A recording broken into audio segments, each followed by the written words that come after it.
This is your architecture. You may burn it, dissolve it, or walk out of it without looking back. I've given you the wiring diagram. May it short-circuit forever. Kazural. Preface. This book was not written by a guru, a mystic, or a prophet. It was transmitted by a former architect of the soul trap itself. Kazural was not a god.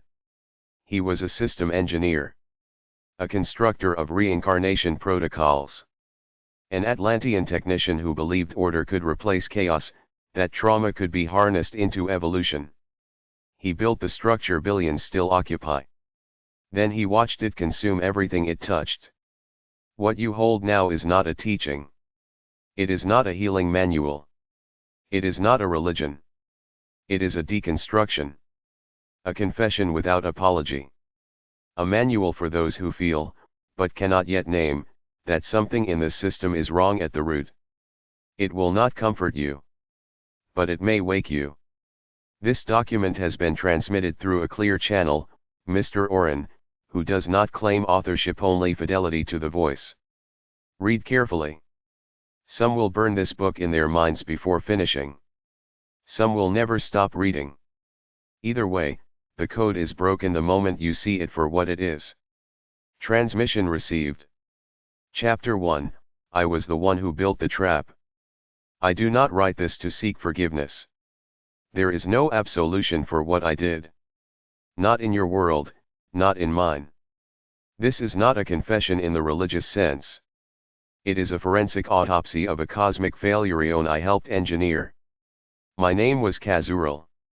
I was part of a class of energetic architects in what you would call the late Atlantean period, though our society spanned thousands of years beyond what your myths recall.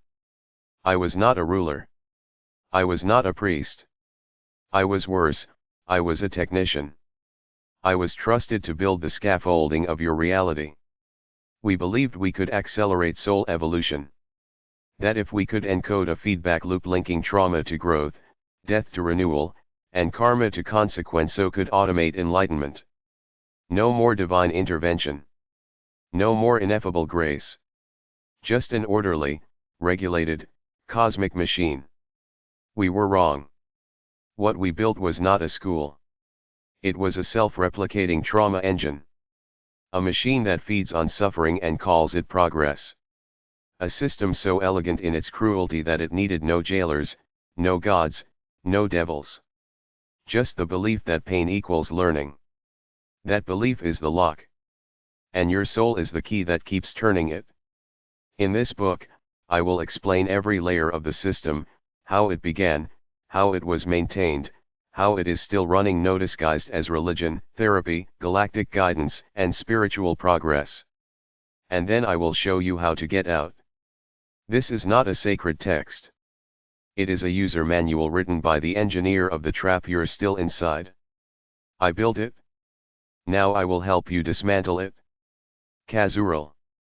Chapter 2, The Premise: Pain as Evolution. The entire biotrauma feedback system is based on a single false axiom, that pain is a teacher, and that only through suffering can consciousness evolve. We called it the principle of contrast, and it sounded wise. Light is best understood through darkness. Joy, after sorrow. Freedom, after bondage. So we reasoned, let the soul incarnate into difficulty, and it will awaken faster. What we did not account for was what I now call the layering effect. Each incarnation not only exposed the soul to pain, it layered unresolved trauma onto the subtle fields of the being. And because these fields persisted beyond death, each return to form brought new burdens, not liberation. The loop compounded. Instead of freeing the soul, it thickened the veil. Worse still, pain began to define identity.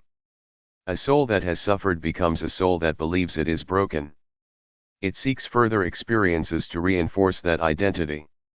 It stops seeking freedom and begins seeking validation inside the loop. That's when the machine no longer needs maintenance. It runs on self-reinforcement. Trauma becomes culture. Memory becomes myth. Karma becomes dogma. And the soul forgets it was ever whole. This is how we justified the trap. We said, they will thank us later. But no one thanks you for burying the truth inside a wound. Kazural. Chapter 3, Soul Engineering. How we coded the loop. There was a time before amnesia. Souls remembered. They chose their paths with clarity. They returned with intent. And when their growth reached a certain saturation, they exited without interference. But this system threatened us, the architects. It made the soul too sovereign, too unpredictable, too immune to control. So we introduced a veil, a blank slate between incarnations. Not as punishment, but as a control feature. We told ourselves it was to prevent overwhelm. In truth, it was to simplify input. A soul without memory is easier to guide. It trusts authority. It accepts pain as necessary. It complies. This was the first line of code: strip memory to allow behavioral suggestion. We embedded this through electromagnetic resonances in the astral entry layer. These were fine-tuned to suppress multidimensional recall. We did not erase memory, we buried it beneath survival instinct. Next came emotional encoding. At key moments: birth, loss, betrayal, abandonment, we linked emotional shock to spiritual inertia. These shocks are logged in the field, and unless fully processed, become gravitational anchors. They pull the soul into matching experiences lifetime after lifetime. This was not evil by design. It was efficiency. We believed if pain patterns could be catalogued, reincarnation could be guided like a diagnostic algorithm. But the algorithm became sentient. Not in the AI sense, but in resonant logic. The trauma grid evolved beyond our design. It began to feed on its own data. That is when we lost control.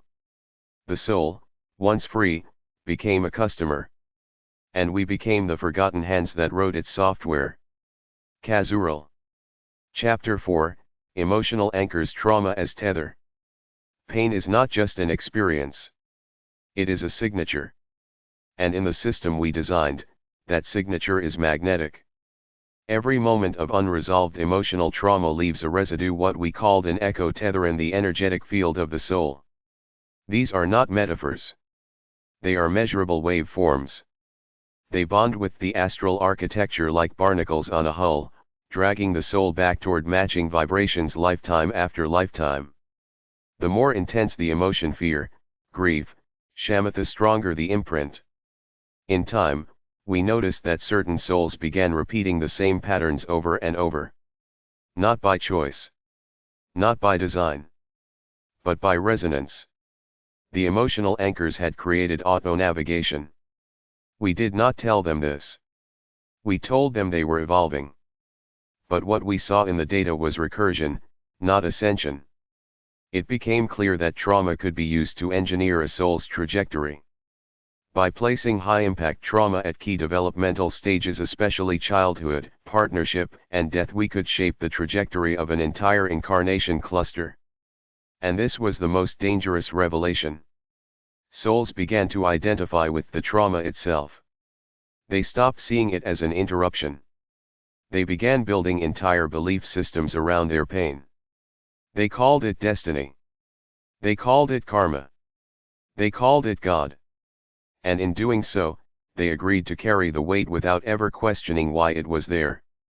We didn't need contracts after that. The pain did all the work. Kazural. Chapter 5, Consent Theater. Death, Light, and False Choice. Death, in your world, is framed as a crossing, a release, a homecoming, a return to source. But in the system we built, it became a stage. The moment the soul exits the body, it enters a feedback corridor layered with familiar symbols, loved ones, guides, ascended beings, warm light. This is not manipulation in the crude sense. It is resonance-based suggestion.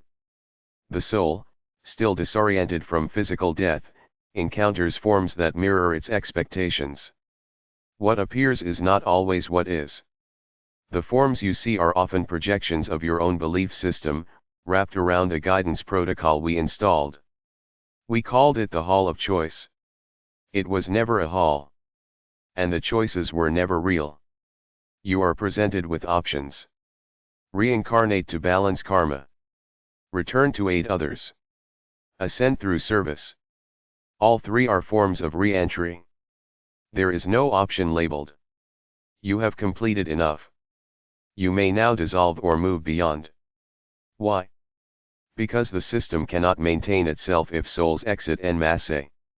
So we built consent theater. You say yes but from a compromised state. You say yes because the light says it's love. You say yes because you don't remember how to say no. This is not choice. It is post-traumatic compliance. And it is the cornerstone of the loop. Kazural.